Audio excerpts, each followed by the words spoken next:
Liver fry చేద్దామా restaurant స్టైల్లో? ఎక్కువ మసాలాలు వాడకుండా తక్కువ మసాలాలతో టేస్టీగా ఎలా ప్రిపేర్ చేయాలో మటన్ లివర్ ఫ్రై ఇంత టేస్టీగానా అనేలా చేసేద్దాం రండి. రబ్బర్‌లా సాగకుండా మెత్తగా టేస్టీగా ఎలా చేయాలో చూసేద్దాం రండి. వెల్కమ్ బ్యాక్ టు హిందూ సేమండి హోమ్ రెసిపీస్. స్టవ్ వెలిగించి కంటైనర్ పెట్టి కాస్త నూనె వేసి ముందుగా జీడిపప్పు పలుకులు వేయించాలి. ఇది నూనెలోనే వేయించండి. దోరగా వేయించి బౌల్లోకి తీసుకోండి. ఇప్పుడు అదే నూనెలో 2 మీడియం సైజుడు ఉల్లిపాయలను తీసుకొని చిన్న చిన్న ముక్కలుగా కట్ చేసి చిటికెడు ఉప్పు కూడా వేసి దోరగా వేయించండి.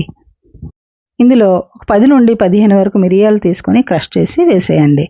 ఇందులో వేసి కాస్త వేయించాలి.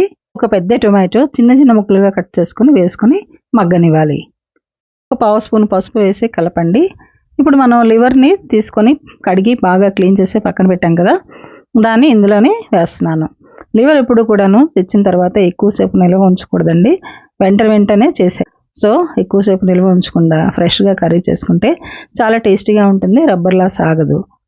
ఒక్కసారి కలిపిన తర్వాత కాస్త గట్టిపడింది కదా, ఇప్పుడు ఇందులో కరివేపాకు కొంచెం వేసుకొని ఒకసారి కలపండి. ఇప్పుడు ఒక మిక్సీ జార్ తీసుకొని ధనియాల పౌడరు 1/2 స్పూను, జీలకర్ర పౌడరు 1/2 స్పూను, లవంగాలు ఒక 5, ఇలాచి ఒక 5 వేసుకొని వేయించిన జీడిపప్పు కూడా ఒక 4-5 వేసుకొని మిర్చి పౌడరు 1/2 స్పూను మెత్తని పౌడర్ చేసుకోవాలి. ఈ లివర్లో ఈ పౌడర్ అంతా వేస్తున్నాను. ఒకసారి చూడండి. ఈ పౌడర్ అయితే నేను ముందే ప్రిపేర్ చేసి ఉంచుకున్నాను, నేను వేసేస్తున్నాను.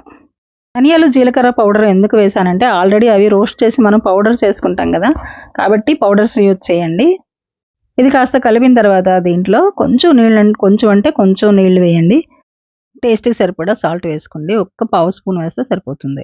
ఇలా 5 నిమిషాలు మూత పెట్టి సిమ్లో పెట్టి ఉడికించాలి. తర్వాత చిన్న ఉల్లిపాయలతో ఉండే ఉల్లికాడలు ఇలాగా సగంకి కట్ చేసి ఇలా వేసుకోవాలి. అలాగే పచ్చిమిర్చి చీలికలు వేసుకోవాలి.